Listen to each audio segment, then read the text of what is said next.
बजर परो तीरथे के पानी तू घर ही नहाल जेठानी।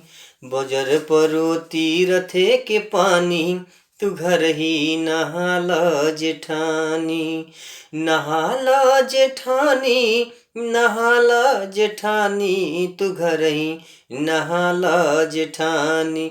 बजर परो तीरथे के पानी तू घर ही नहाल जेठानी। बजर परो तीरथ के पानी तू घर ही नहाल जेठानी। और तीरथ गहिला से मुक्ति जे होइते, तीरथ गहिला से मुक्ति जे होइते। खचुआ मछरी अमर होई जैते। अरे तोरी जैती मेघी महारानी तू घर ही नहाल जेठानी। बजर परो तीरथ के पानी तू घर ही नहाल जेठानी। नहाल जेठानी नहाल जेठानी तू घर ही नहाल जेठानी। बजर परो तीरथ के पानी तू घर ही नहाल जेठानी।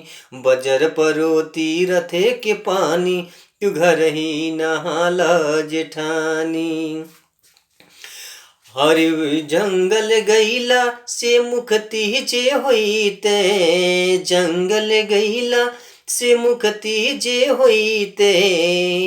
भालुआ बंदर अमर होई जैते, भालुआ बंदर अमर होई जैते।